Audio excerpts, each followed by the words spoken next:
Rest in peace, Jerry West. I'd created this video. As I was editing it, news came out that Jerry West has died. Living legend, rest in peace. One of the top 50 players all time in the NBA. As a player, didn't do as well as a coach, but as an executive.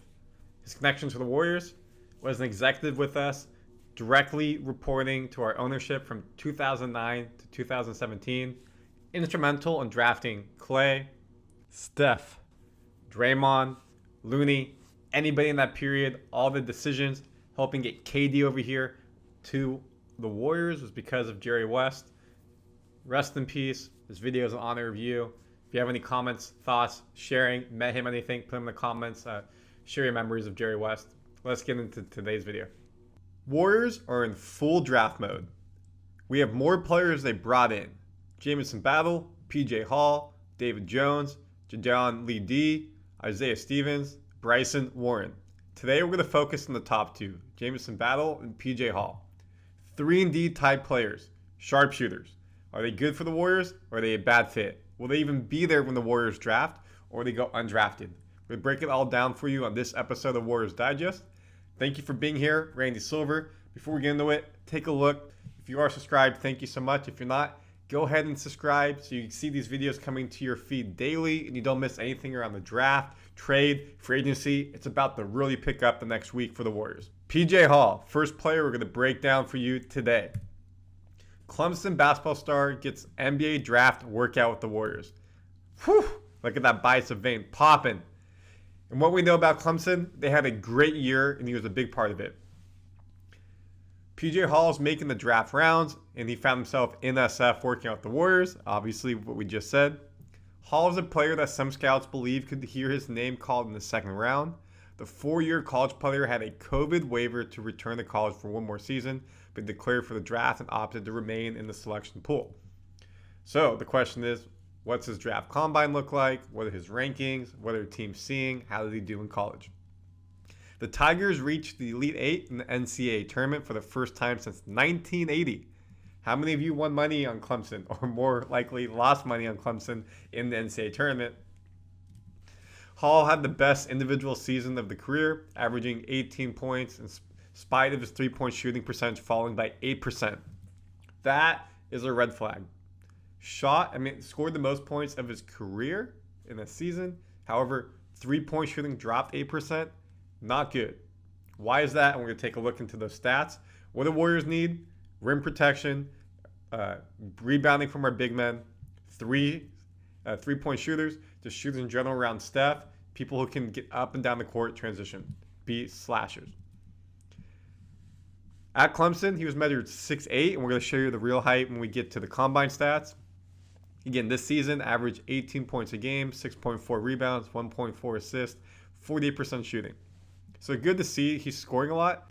ACC school, you're playing Duke, NC State, University of North Carolina, Miami, Florida State, Georgia Tech, some high-level basketball programs. When we look at his career, he played his freshman year, did not start, then basically started pretty much every game after that point, just showing his quality on this team, what he did. We look here at his field goal percentage, went up every season besides the last season, which is concerning. Three-point percentage, again, was 40% his junior year, but senior year, 31%. A massive drop-off, and that is something concerning. His free throw percentage stayed pretty even in the mid-70s, high 70s, which shows, again, he is a decent shooter, but what would happen on the three-point percentage? We look at his rebounds, so again, he's around 6'8". He's getting a total rebounds of 6.4 a game his senior year, which is fantastic to see. It went up basically every season. And again, his points basically went up every season as well. When we dive deeper into those stats, so we look here, field goal percentage. He basically shot another 150-ish shots his senior year, but his field goal percentage went down 5%. For three-point, he doubled the number of shots he did between junior to senior, but went down 8%. So obviously that means his efficiency was not there. But his free throws was basically the same efficiency, even though he shot 50 more. So this means that, to me, he was keyed on a lot when he was shooting those threes.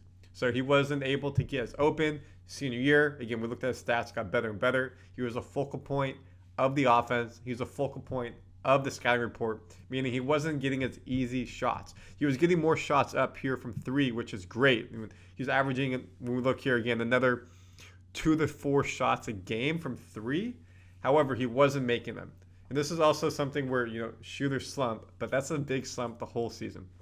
So if I was the Warriors or any team doing my due diligence, I need to go check what's happening and really put him through the ringer of shooting drills to see, is it mechanics?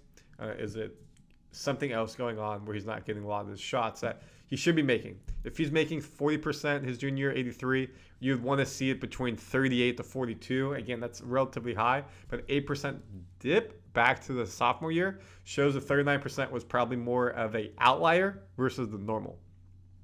In the Power 4 rankings for this draft, number 5, PJ Hall. Again, they have him here 6'9". The other one has him 6'8", meaning they expect him to be probably a first round, second round pick around that range. And there's a lot of disparity in what I've seen. There's other people that we've spoken about on this draft here. You see Keyshawn Johnson at 13, Coleman Hawkins, number 8, Oso, Igor Duro, we spoke about as well. So we're doing a nice job really going through all these players for you.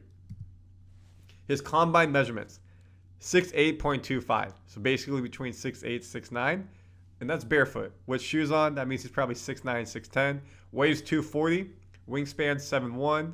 Standing reach 8'7". 32.5 standing vert. 39.5 max vert at the 2024 Combine.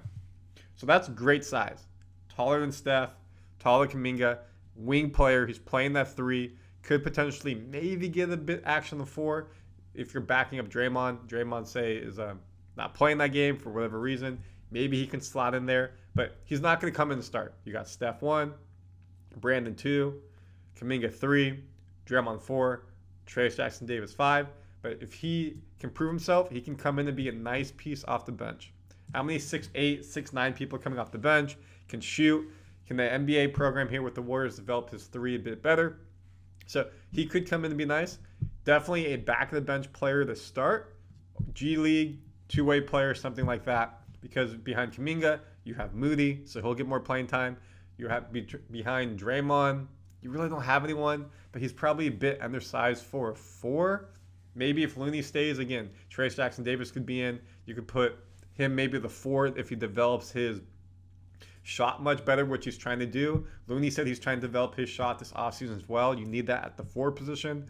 Maybe there's a 3-way switch there. Probably not. However, he is someone who you could potentially get for the future with that size. Would be a really nice 3-and-D player. His draft notes, he's under the radar prospect, but is getting some decent buzz. Very active, mobile, athletic forward.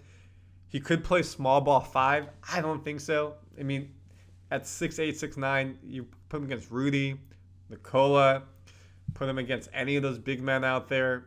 He's probably, like Karl-Anthony Towns, he's going to get dominated. He's 240, which is a good weight, but just I don't think he has that ability to pound with a 7-footer. Efficient scorer who can shoot the rock from deep, score from mid-range, and bang on the block, stretch the floor at NBA level, and make smart winning plays should lead to a long career. Great, but again, that percentage going down to close to the 30% versus 40. 2 years in college had that. The outliers there, so can he really stretch? But 30% if you're playing the stretch 5, stretch 4, isn't terrible, but you want it to be higher. He doesn't have ideal height, but it has very good length. Hall doesn't have ideal height, but has very good length and a lot of strength. Mobile enough to be able to switch on the perimeter and can guard a bit at the rim. Projects as a role player who does a lot of the dirty work and throws his weight around, spaces the floor, brings energy to the court. Might not be a starter at the NBA level, but there's a place in the league for him with his size, skills, and intangibles. His overall draft grade, big board 36, mock draft 34. No actual grades on what he does. Do I think he's a better pick than Enrique Friedman? No. Jalen Bridges? No. KJ Simpson? Probably, because I think we need more length and size versus a backup point guard. Same with DJ Horn. I think he's definitely better than Bronny James for us. Bona? No. So I like the fact that he's tall, 6'8", 6'9". We're bringing in height. However, I just don't think, based off of the needs we have, those players are a bit better, more proven in college, more consistent, and will come in and help the Warriors be effective quicker. And that takes us to our player number 2. Now, before we get there, again, comment your thoughts. Do you like PJ Hall or not? Jamison Battle. Former Ohio State forward, Jamison Battle earns NBA workout with Golden State Warriors. Ohio State, well, you know, top-level program. Historically, have been on the down, unfortunately, for basketball if you're an Ohio State fan the past couple of years. They're playing in the Big Ten, so they're playing Michigan every year. They're playing Michigan State. They're playing some high-level teams. Penn State was a bit better at basketball this year as well. So they're playing some good teams. And again, in that program, you're getting a lot of resources given to you on a daily basis to make you the best version you can be for yourself. When we look at his height, again, registered at 6'7", 220 pounds out of Minnesota. This year, he had 15.3 points per game, 5.2 rebounds, 1.4 assists, 46.9 field goal percentage. He bounced around a bit, so he only played at OSU 1 year, played at Minnesota, another Big Ten school. Before that, George Washington.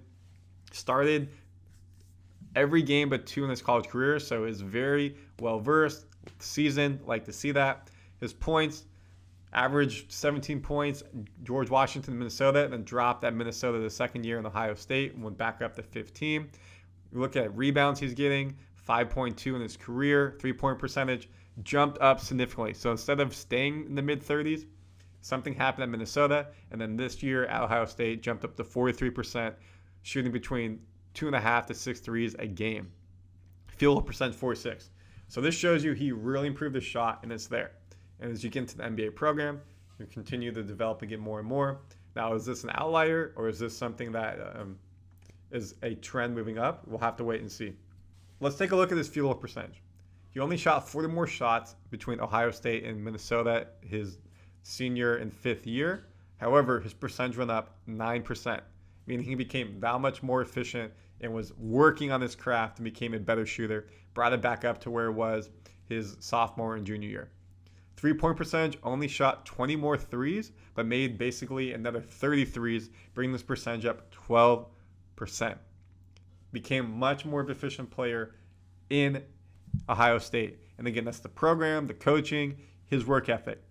We look at his free throw percentage, again, went up to 92%. That's Steph Curry, Klay Thompson status. Was never above 85% and really worked on it. So he became a sharp, efficient shooter, which is fantastic to see.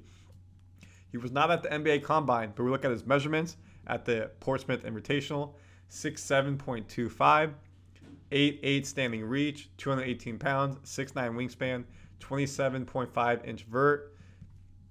A little bit taller than Klay Thompson and Kuminga. Really, truly that 3-wing D type of player. Would play behind Kuminga, be on the bench in that scenario if he's picked. Probably, again, based off the draft rankings and draft grades we see right here, there's nothing there. Projected to go undrafted. So that's someone who you can bring in to be on your G League team, someone you come in for your summer team, get into the program, and see what they can do. Warriors need shooting, and this showed his senior year at Ohio State, his 5th year at Ohio State, he proved he can be an elite shooter. Every team needs elite shooting, and he proved he can be that elite shooter at Ohio State. We probably will not draft him. He doesn't have any in the grades. There's other people we need who are around the same versatility I already talked about. If he goes undrafted, I think this is a great player for the Warriors to pick up. Put him in the Summer League team, put him on the potential G League team, build him up, and see what he can do over the next couple of years. You comment your thoughts. So what do we think here about our 2 players we talked about today? One, we talked about Jamison Battle just now, and then before that, PJ Hall. And of course, stay here in Warriors Digest. We have all your breaking news, rumors, trades, draft, everything in between. It's about to really pick up the next week or 2. Here we go, folks. Buckle up, subscribe, and we'll see you on the next episode.